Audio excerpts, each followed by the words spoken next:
దేశం మొత్తం మీదున్న best gold sellers, best designs ఇప్పుడు హైదరాబాద్ లో pan India jewel show. Don't miss it.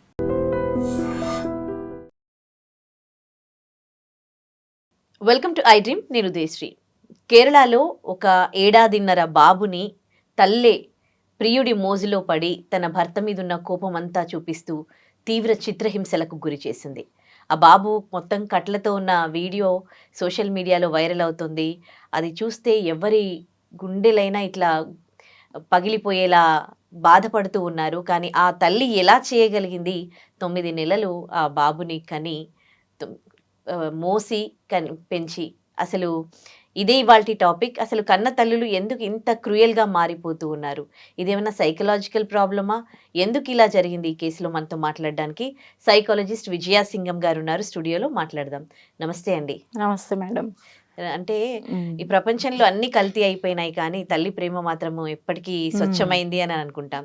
కానీ ఇప్పుడైతే కొన్ని సంఘటనలు చూస్తూ ఉంటే ఇంకా కాదేది కల్తీకి అనర్హము అన్నట్టుగా తల్లి ప్రేమలో కూడా అంతా తేడా కనిపిస్తోంది. ఆమె భార్యాభర్తలు ఇద్దరు ఒక 1 year 1.5 years కాపురం చేశారు. ప్రెగ్నెన్సీ ఉన్నప్పుడే వాళ్ళిద్దరూ కూడా అంటే సపరేట్ అయిపోయారు. డివోర్స్కి అప్లై చేసుకున్నారు. అంత లోపల ఈమె వేరే అతనితో లివింగ్ రిలేషన్షిప్లో ఉంది. కానీ ఓకే, భర్త పైన నీకు కోపం ఉండొచ్చు, ఒకవేళ కోపం ఉంటే ఇచ్చేసేయి. ఇప్పుడు ఒకరిని బాధ పెట్టాలి అని అంటే ఎంత క్రూయల్ మెంటాలిటీ ఉంటే నువ్వు బయటి వాళ్ళని చేసావు అంటే కూడా ఏమో అనుకోవచ్చు. కానీ నువ్వు కన్న కొడుకునే నువ్వు ఎలా చిత్రహింసలకు గురి చేయగలిగావు? అగరబత్తీలతో కాల్చడం ఏంటి? అసలు ఆ బాబుని చూస్తూ ఉంటే మన గుండె తరుక్కుపోతోంది. ఆ తల్లి ఎలా చేయగలిగింది? ఆ అమ్మాయి మెంటాలిటీ గురించి మీరు ఏమంటారు? అమ్మాయి సైకాలజీ ఎట్లా ఉంది? సో అక్కడ ఏంటంటే, ఒకటి ఆ రిలేషన్షిప్ నుంచి బయటికి వచ్చి తన లివ్ ఇన్ రిలేషన్షిప్లో ఉండేటప్పుడు ఆ కోపం మొత్తం కూడా she converted to the child. Hostility అంటాం. శత్రుత్వ భావాలు ఎంతో పూర్తిగా తన మైండ్లో నిండితే తప్పితే కన్న కొడుకుని ఇర్రెస్పెక్టివ్ ఆఫ్ ఫాదర్ ఎవరు అనే దానికైనా మీరు అన్నట్టు తల్లి హృదయం ఎప్పుడూ కూడా చాలా ప్రేమపూర్వకంగా ఉంటుంది బిడ్డల పట్ల. సో ఆ వాంతుని దాటి తను అలా చేయగలిగింది అంటే శత్రుత్వ భావాలు పూర్తిగా నిండిపోయి ఉండాలి.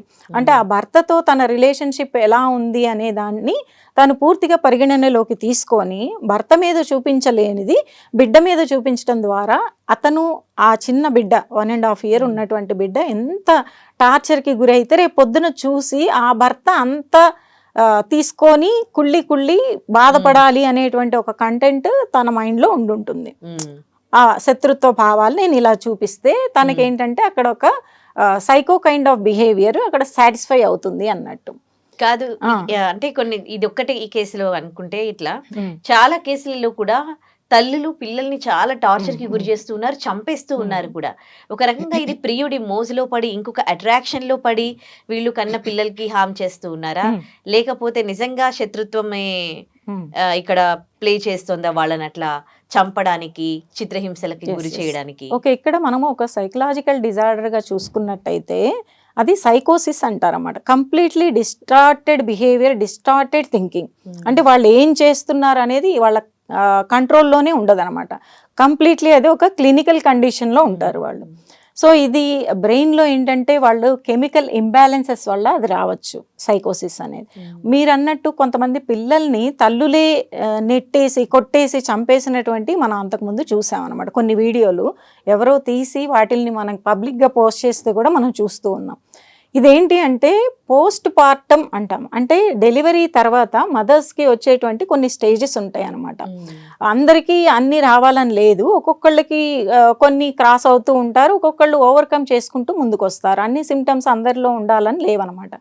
బట్ జనరల్గా మనం క్లినికల్గా కానీ ఈ సైకలాజికల్గా కానీ ఈ స్టేజెస్ చూస్తే ఒక మదర్ ఆఫ్టర్ డెలివరీ ఎలాంటి స్టేజెస్కి గురవుతుంది అంటే పోస్ట్ పార్టం బ్లూస్ అంటాం అనమాట.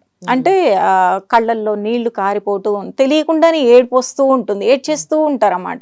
పోస్ట్ పార్టం బ్లూస్లో వాళ్ళకి తెలియదు, ఎందుకు ఏడుస్తున్నారో తెలియదు, బాధగా ఉంటారన్నమాట మొదటి డెలివరీ అయిన కొంతకాలానికి. నెక్స్ట్ ఫేజ్కి వచ్చేటప్పటికి ఏంటంటే పోస్ట్ పార్టం రేజ్ అంటాం. వాళ్ళకి ఊరికే కోపం వచ్చేస్తుంది, ప్రతి వాళ్ళ మీద కోపం వచ్చేస్తుంది. అది పెద్దవాళ్ళ, చిన్నవాళ్ళ, పని వాళ్ళ అలా ఏముండదు. Hormonal imbalances. ఎందుకు అంటే ఆఫ్టర్ డెలివరీ ఏంటంటే కంప్లీట్గా హార్మోనల్ బ్యాలెన్స్ అనేది చాలా తప్పిపోతుంది, ఫ్లక్చువేషన్ ఎక్కువ ఉంటుంది అనమాట.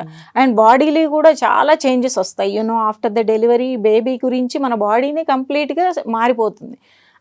ఆ విషయంలో ఏంటంటే హార్మోనల్ చేంజెస్ అనేవి, ఫ్లక్చువేషన్స్ అనేవి ఎక్కువ ఉంటాయి కాబట్టి అక్కడ పోస్ట్ పార్టమ్ రేజ్ అంటాం అనమాట. కోపం విపరీతంగా వస్తూ ఉంటుంది, అందరి మీద చూపిస్తూ ఉంటారు. వాళ్ళకే తర్వాత గిల్ట్గా ఫీల్ అవుతారు, మా అమ్మని ఏంది ఇలా తిట్టేసాను ఏంటి నేను అని అనుకుంటారమ్మా. నెక్స్ట్ ఫేజ్ వచ్చేటప్పటికి పోస్ట్ పార్టమ్ డిప్రెషన్. సో వీళ్ళు ఇక్కడ కంప్లీట్గా డిప్రెస్డ్ అయిపోతారు, లోగా ఫీల్ అయిపోతారు, వాళ్ళ లైఫ్ మీద వాళ్ళకే ఇంట్రెస్ట్ పోతూ ఉంటుంది. ఆ చైల్డ్కి తనకి మధ్య ఉన్న కనెక్షన్ కూడా వాళ్ళు ఫీల్ లేకపోతూ ఉంటారన్నమాట. ఇదేంటి అంటే ఫస్ట్ వాళ్ళు న్యూలీ బర్న్ అయినప్పుడు వీళ్ళ తను తల్లిగా జన్మిస్తుంది. మళ్ళీ తల్లిగా తన పాత్ర కూడా మళ్ళీ వచ్చేటప్పటికి she will be like very attentive. అక్కడ తన చాలా ఏంటంటే చాలా యాంగ్జైటీకి గురవుతూ ఉంటుంది, చాలా టెన్షన్కి గురవుతూ ఉంటుంది. ఈ ఫేజ్లో మళ్ళీ డిప్రెషన్ అనేది వస్తుంది. కిడ్కి తనకి కనెక్షన్ కూడా అంత తను ఫీల్ అవ్వలేకపోతూ ఉంటుంది. తన లైఫ్ మీదే తనకి హోప్స్ అనేవి పోతూ ఉంటాయి, తన మీద తనకి ఇంట్రెస్ట్ లేకుండా పోతుంది. That is postpartum depression, PPD అంటామంట. వెరీ కామన్లీ మన దగ్గరికి కేసెస్ అనేవి ఎక్కువగా వస్తూ ఉంటాయి. ఆఫ్టర్ డెలివరీ ఇలా ఫీల్ అవుతున్నాం మేడం, చాలా ఇబ్బందిగా అనిపిస్తుంది, ఇలాంటి నెగిటివ్ థాట్స్ వస్తున్నాయి అని చెప్పి వచ్చి థెరపీస్ తీసుకుంటారు. నెక్స్ట్ వచ్చేటప్పటికి very dangerous kind of phase PPP అంటాం, PPP, పోస్ట్ పార్టమ్ సైకోసిస్ అంటాం అనమాట. ఇక్కడ వీళ్ళు ఏంటంటే కంప్లీట్గా distorted thinking and distorted behaviour అనేది వీళ్ళకు ఉంటుంది అనమాట. అంటే ఉన్నది లేనట్టుగా ఊహించుకోవటం, ఇంకా వాళ్ళల్లోని ఫాల్స్ బిలీఫ్ సిస్టమ్ అనేది ఉంటుందన్నమాట.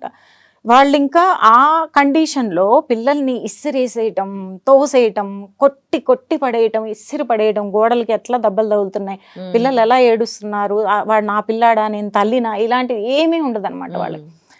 చాలా కొన్ని మనము యూట్యూబ్లో కూడా కొన్ని ర్యాండమ్గా పెట్టారు. అంటే డెలివరీ అవ్వగానేనా లేకపోతే అయిన కొంత 1.5 year గ్యాప్లో ఇవన్నీ కూడా జరుగుతూ ఉంటాయి అనమాట. ఈ ఫేజెస్ ఒక్కొక్కళ్ళకి 1 yearలో ఎక్కువగా కనిపిస్తాయి, 1.5 year ఒక్కొక్కళ్ళకి 1.5 year లోపు అన్నట్టు మనం చెప్పాం. 1 year is the crucial period. అందుకే కొత్తగా ఉన్నటువంటి ఆ తల్లిదండ్రులు వాళ్ళ తల్లిదండ్రులు కానీ లేకపోతే భర్త కానీ కొంచెం జాగ్రత్తగా వచ్చే చేంజెస్ని చూస్తూ వాళ్ళకి సపోర్టివ్గా ఉంటే దాని నుంచి ఈజీగా బయటపడతారు. అంటే వాళ్ళు బేబీని హామ్ చేస్తారా లేకపోతే బయట ఎవరినైనా హామ్ చేస్తారా? ఇట్లా అంటే వాళ్ళ చుట్టూ ఎవరైతే ఉన్నారో ఫస్ట్ బేబీ అనేది తనకి డిపెండెంట్ కదా, ఎదురు తిరిగే వాళ్ళు కాదు కాబట్టి వాళ్ళు ఈజీగా తన మీదకి అటాక్ అయిపోతారు. ఎవ్రీ టైం అవైలబుల్గా ఉండేది బేబీనే కాబట్టి తన మీదకే వస్తుంది. పెద్దవాళ్ళు అనేటప్పటికీ వాళ్ళకి అంత ఉండదు కదా చాయిస్. దట్స్ వై ఎక్కువ కేసెస్లో బేబీ మీదే చూపిస్తారు. వాళ్ళ బాండింగ్ ఏంటి ఇదేంటి ఏం ఉండదు వాళ్ళకి. ఏంటంటే completely the thinking got distorted and the behaviour also dysfunctional and maladaptive బిహేవియర్కి వెళ్ళిపోతారు అన్నమాట. అందుకే మనం that word we use as సైకోసిస్ అంటాం. అంటే ఇది పోస్ట్ పార్టమ్ తర్వాత వచ్చేదే అని అనలేము. ఇలా ఒక ఫేజ్ ఉంది. ఇప్పుడు మనం చెప్పుకునే దాంట్లో అది అవ్వచ్చు అవ్వకపోవచ్చు. ఇప్పుడు మానవత్వ విలువలు తగ్గిపోయినా కానీ అది సైకోసిస్ అనే పెట్టక్కర్లేదు. కంప్లీట్గా వాళ్ళు శత్రుత్వంతో కూడా చేయొచ్చు. ఇలా గడ్జి పెట్టేసుకొని ఆ వ్యక్తిని నేను ఇలా చెయ్యాలి అంటే ఇది ఇక్కడ చూపించేస్తారు అన్నమాట. ప్రొజెక్షన్, అక్కడ చూపించాల్సింది తీసుకొచ్చి ఇక్కడ చూపించడం అంటారు అన్నమాట. అక్కడ చేయలేనిది తీసుకొచ్చి ఇక్కడ చేయటం అంటారు. కానీ ఇక్కడ మనం చూసుకుంటే ఎక్కువగా సైకలాజికల్గా డిస్టర్బ్ అయిన వాళ్ళు ఇంత దానికి దారి తీసేటువంటి అవకాశాలు కూడా ఉంటాయి అన్నమాట. ఒకవేళ డిజార్డర్ లేకపోయినా కూడా మానవతా విలువలు కంప్లీట్గా కనుక నశించిపోయినా కూడా అంత ఎక్స్టసీకి వెళ్ళిపోయి వాళ్ళు ఆ రకంగా చేసేటువంటి అవకాశాలు కూడా ఉంటాయి అన్నమాట. కన్న తల్లి అనేటువంటిది మర్చిపోయి ఇంత రాకాసంగా, అంటే ఏమంటారు దాన్ని, ఇంత కర్కశంగా తను చేయగలగడానికి ఏంటి అంటే అక్కడ శత్రుత్వం, మనసులో ఎంత శత్రుత్వం నింపుకుంది అనేది ఒక పాయింట్ అయితే, మెంటల్లీ కూడా ఏ సైకోసిస్ అనేటువంటి ఫేజ్లో ఉంది అనేది కూడా మనం చెప్పచ్చు. మరీ అంత ఏంటంటే కాల్చటాలు, తనే కాకుండా ఇంకొక వ్యక్తిని అక్కడ పెట్టుకొని ఇద్దరు కలిసి అదేదో పెద్ద టాస్క్లా చేయటాలు, పిల్లాన్ని కాల్చటం, కొట్టటం, అసలు ఎన్ని రకాల ఫ్రాక్చర్స్ అయినాయి అని చూపిస్తుంటే ఇంకా ముందు ముందు వెళ్తుంటే ఎలాంటి న్యూస్ వినాల్సి వస్తుందా అని. ఒక తల్లి బిడ్డ విషయంలో ఇలాంటి న్యూస్ వినటం అనేది ఎవరూ తట్టుకోలేనటువంటి విషయం. మిగతా ఎన్నో రిలేషన్షిప్స్ చూస్తున్నాం మనం. కానీ అది ముందుగానే ఎవరో ఒకళ్ళన్నా పసిగట్టి దానికి అరికట్టడానికి ప్రయత్నించాలని నా ఉద్దేశం. 1.5 year బేబీ అంటే పోస్ట్ పార్టం కాబట్టి. కానీ ఇప్పుడు 3-4 ఏళ్ల పిల్లల్ని 10-12 ఏళ్ల పిల్లల్ని కూడా అంటే ఇంకొక మోజులో పడి పిల్లల్ని టార్చర్ పెట్టడం, చంపేయడం చేస్తూ ఉన్నారు. వాళ్ళకి విషం ఇచ్చి చంపేయడము, 3 పిల్లల్ని ఒక ఆవిడ, లేకపోతే వదిలేసేయడము, లేకపోతే ఎక్కడో వేసేసేయడం, అలాంటివి చేస్తూ ఉన్నారు. అంటే ఒక తల్లి ప్రేమను మించిన ఆనందం వీళ్ళకి అట్రాక్షన్ లో దొరుకుతుందా?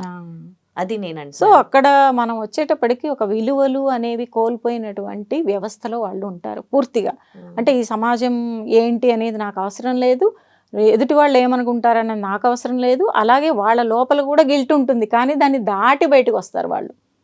వాళ్ళలో కూడా గిల్ట్ ఉంటుంది, ఇదేదో తప్పు చేసావు, అలా చేసావు అనేటువంటిది. ఇలాంటివి కూడా నా దగ్గరికి కేసెస్లో ఎలా వస్తారంటే, మంచిగా ఉన్న ఫ్యామిలీలో ఉన్నటువంటి భార్య పిల్లలు చక్కగా ఉంటే ఇంకొక అతని కోసం ఆమె వెళ్ళిపోతుంది అనమాట. వెళ్ళిపోతే అతను ఆల్రెడీ పెళ్లి చేసుకొని ఉంటాడు, కొన్నాళ్ళు ట్రావెల్ చేశాక నీతో రిలేషన్షిప్ నాకు కష్టం అని చెప్పేసి అతను బ్రేక్ చేస్తాడు అనమాట.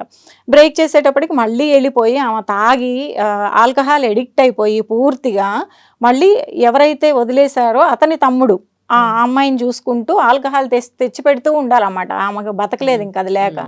అది తెచ్చి పెడుతూ నా దగ్గరికి వచ్చారన్నమాట. వచ్చి న్యూస్ అంతా మనకి హిస్టరీ మొత్తం చెప్తుంది. ఫస్ట్ ఫ్యామిలీ మంచిగా ఉంది, నేను ఇలాగ అతని కోసం వచ్చాను, అతనేమో నా ఫ్యామిలీ నాకుంది, నువ్వు ఇంకా నాకు వద్దని కొన్నాళ్ళు ట్రావెల్ తర్వాత వదిలేశాడు. ఇక నేను వాళ్ళ తమ్ముడు నన్ను జస్ట్ చూసుకుంటున్నాడు, నేను ఇంకా మరి ఏమైపోతాను అని చెప్పి ఏంటంటే కంప్లీట్లీ ఆల్కహాల్ ఎడిక్టెడ్ స్టేజ్లో మన అక్కడికి వచ్చిందనమాట. ఏంటి అంటే హిస్టరీ. సో ఒక ఫ్యామిలీ స్ట్రక్చర్డ్గా ఉన్నటువంటి ఫ్యామిలీ కోసం ఇంపల్సివ్ కంట్రోల్ అనేది లేకపోవటం వల్ల ఆ కమిట్మెంట్ని క్రాస్ చేసి ఇంకొక దానికి వెళ్తే అక్కడ స్టెబిలిటీ ఉందా? ఆ రిలేషన్షిప్స్లో స్టెబిలిటీ అనేది ఉంటుందా? అక్కడి నుంచి వెళ్ళిపోయి ఏమంటారంటే కుక్క చింపిన విస్తరి అంటారు చూసారా, జీవితం అలాగా మారిపోతుంది. అది జెంట్స్ అయినా లేడీస్ అయినా ఎక్కడైనా కానీ ఎప్పుడైతే స్ట్రక్చర్డ్గా ఉన్న మంచి ఫ్యామిలీలో నుంచి బయటకు వచ్చి ఆ రీజన్స్ అనేవి సరిగ్గా లేనప్పుడు ఏదంటే ఇంపల్సివ్ కంట్రోల్ అనేది లేకుండా, అంటే నాకు ఇలా అనిపించింది నేను చేసేసేయాలి, నాకు వాళ్ళు అట్రాక్టివ్గా కనిపించారు, ఇక్కడేమో నాకు బాధ్యత ఎక్కువగా ఉంది, ఇది నాకెందుకు, అక్కడైతే జల్సాగా తిరిగేసేయచ్చు కదా, అడిగే వాళ్ళు ఎవరు లేరు కదా. ఇలాగా ఇర్రెస్పాన్సిబిలిటీ అండ్ ఇంపల్సివ్ కంట్రోల్ అనేది లేకుండా గనక వాల్యూకి అగెనెస్ట్గా వెళ్ళిపోయినప్పుడు వాళ్ళకి ఎక్కడ స్టెబిలిటీ దొరకదు. ఎందుకంటే you are against the value, then who will trust you. ఇక్కడ నువ్వు బ్రేక్ చేసి వచ్చాక నిన్ను ఎవరు ట్రస్ట్ చేసి నిన్ను ఫ్యామిలీలో కలుపుకుంటారు, అది వాళ్ళు ఆలోచించరు అన్నమాట. చివరికి వెళ్ళిపోయి ఒక లేడీ తను పూర్తిగా ఎంత ఆల్కహాల్ ఎడిక్టెడ్ స్టేజ్లో వచ్చిందనమాట. సైకియాట్రిక్ మెడిసిన్ కూడా యూజ్ చేయాల్సినటువంటి పరిస్థితుల్లో వచ్చింది. మీరు ఆల్కహాల్ ఎడిక్టెడ్ అంటే ఎక్కువ జెంట్స్ అని మీరు అనుకుంటూ ఉంటాం కదా, ఇలాంటి లేడీస్కి కూడా అంటే వాళ్ళకి ఇంకేం లేదు, ఫ్యామిలీ లేరు, ఆ పిల్లలతో కూడా మాట్లాడించట్లేదు అంటుంది. ఎందుకు మాట్లాడిస్తారు? నువ్వు వెళ్తే ఏ వాల్యూ నేర్పిస్తావని మాట్లాడిస్తారు? పిల్లల దగ్గర కూడా ఎక్కడ మాట్లాడడానికి కానీ ఫోన్లు అన్నీ కూడా తన నుంచి దూరం చేశారు మేడం. ఇప్పుడు నేను ఎవరి కోసం బతకాలి? దానికి ఇక్కడ ఆ సొల్యూషన్ ఏముంది? ఎవరితో ప్యాచప్ అవ్వాలి? ఎవరు తన్ని ట్రస్ట్ చేస్తారు? సో ముందు ఆల్కహాల్ అడిక్షన్ నుంచి బయటికి తీసుకొచ్చి ప్రాక్టికాలిటీ ఏదో ఒక ఉపాధి చూసుకొని ఇంకా రియాలిటీ మీద బతకాలి. ఇంకంతే, ఎవరు లేరు నీకు, నువ్వు చేసుకున్న దానికి అనుభవించాలి అన్నట్టు. సో మీరు అన్నది ఏంటంటే వాళ్ళు ఒక మోజులో పడి ఒక ఇంపల్స్, ఒక అట్రాక్షన్, ఇక్కడైతే బాధ్యత ఉంది, ఇక్కడైతే పని ఉంది, ఇక్కడైతే ఇది ఉంది, వీళ్ళకి రెస్పాన్సిబుల్గా ఉండాలి, ఎక్నాలెడ్జ్ చేయాలి, లేకపోతే ప్రతిదీ చెప్పాలి అనే దాంట్లో వాళ్ళు అక్కడికి వెళ్ళిపోయినప్పుడు అది స్టేబుల్ కాదు అన్న విషయం వాళ్ళు తెలుసుకోవాలి. తర్వాత ఎన్ని రకాలుగా ఆ జీవితం ఏటేటేటేటేటో వెళ్ళిపోయి అది ఎంత ఛిద్రం అయిపోతుంది అంటే ఎన్నో కేసెస్ మనం చూస్తున్నాం అన్నమాట. ముందే అంటే ఒక కుటుంబాన్ని నిలబెట్టుకోవటం అనేది కూడా అంటే అఫ్కోర్స్ టాక్సిక్గా లేనంత వరకు మన కుటుంబంలో ఉన్న చిన్న చితక కాన్ఫ్లిక్ట్స్ కానీ అన్నీ కూడా మనం సర్దుకుంటూ ముందుకెళ్తే అది స్ట్రక్చర్డ్గా ఉండి మనం లైఫ్ అనేది ఫుల్ఫిల్డ్గా కంప్లీట్గా ఉంటుంది అనమాట. రైట్, వాల్యుబుల్ సజెషన్ చెప్పారు. థ్యాంక్ యూ అండి. Thank you madam. And for more videos, Please subscribe to iDream channel. Subscribe to iDream Media. Please subscribe to iDream. Please subscribe to iDream. Please subscribe iDream. And please subscribe to iDream. For more videos, subscribe to iDream. please like, share and subscribe to the channel. Congratulations, iDream. Subscribe to iDream. Subscribe to iDream. So subscribe to iDream Media. iDream team అందరికి huge congratulations. Please subscribe iDream Media. Please subscribe to iDream. Subscribe iDream. Please subscribe to iDream. iDream అంటే నా కళల channel subscribe చేసుకున్న నోరు తిరుగుతలేదు, మీరైతే గంట గుర్తు కొట్టండి. For more such videos, please subscribe to iDream. Subscribe to iDream. Please subscribe to iDream. Please subscribe iDream Media. Please do subscribe to iDream. Please subscribe to iDream Media. For best entertainment and information, please subscribe iDream. And don't forget to subscribe to iDream.